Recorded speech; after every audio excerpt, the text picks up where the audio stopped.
ত্রয়োদশ জাতীয় সংসদ নির্বাচনে নিরঙ্কুশ জয়ের পর বিএনপি এখন নতুন এক রাজনৈতিক সমীকরণের সামনে দাঁড়িয়ে। সংসদের সংরক্ষিত নারী আসনে মনোনয়নের ক্ষেত্রে দলটি এবার যে পথে হাঁটছে তা দেশের প্রচলিত রাজনৈতিক সংস্কৃতিতে এক বড় ধরনের পরিবর্তনের ইঙ্গিত দিচ্ছে। টানা আন্দোলনের পর ত্রয়োদশ জাতীয় সংসদ নির্বাচনে ২১২টি আসনে জয়লাভ করে রাষ্ট্র ক্ষমতায় আসা বিএনপি এখন ব্যস্ত সংরক্ষিত নারী আসনের হিসাব নিকাশ নিয়ে। তবে এবারের মনোনয়ন প্রক্রিয়ায় দলটির হাইকমান্ড এক চমকপ্রদ ও কঠোর নীতি গ্রহণ করেছে, যার মূল মন্ত্র এক পরিবারে এক প্রার্থী। অর্থাৎ যে পরিবারে ইতিমধ্যে একজন এমপি বা মন্ত্রী রয়েছেন সেই পরিবারের অন্য কেউ সংরক্ষিত আসনের টিকিট পাবেন না।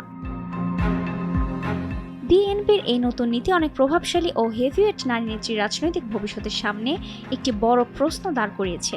দীর্ঘকাল ধরে যারা দলের হয়ে গুরুত্বপূর্ণ ভূমিকা পালন করেছেন, পরিবারের সদস্য বর্তমানে এমপি মন্ত্রী হওয়ায় তারা এখন মনোনয়নের দৌড়ে পিছিয়ে পড়েছেন।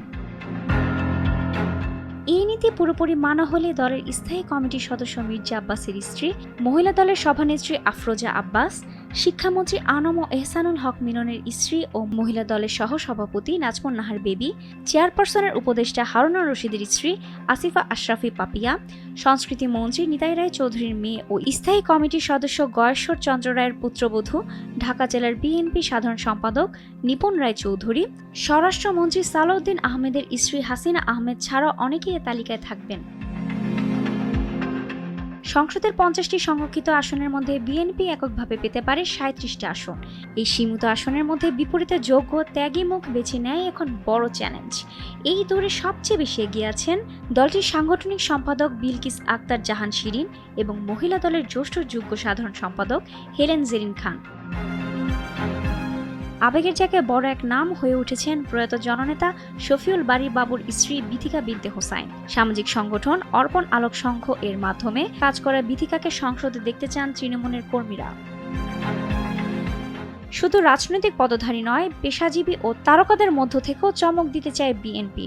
সঙ্গীতাঙ্গনের প্রিয় মুখ বেবি নাজনীন, রিজিয়া পারভিন ও কনক চাপা রয়েছেন আলোচনার সামনের সারিতে।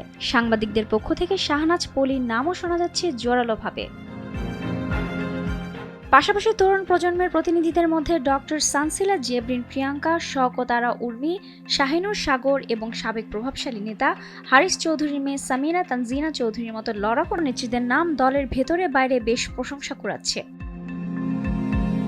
বিএনপির এই এক পরিবার এক প্রার্থী নীতি শেষ পর্যন্ত কতটুকু কঠোরভাবে পালিত হয় তাই এখন দেখার বিষয়। তবে এই সিদ্ধান্তের মাধ্যমে পরিবারতন্ত্রের বাইরে থাকা ত্যাগী ও নতুন মুখেরা যে মূল্যায়নের স্বপ্ন দেখছেন তা দলের ভেতরে এক ইতিবাচক প্রাণের সঞ্চার করছে। রুবায়ত তানজুম, দেশ টিভি।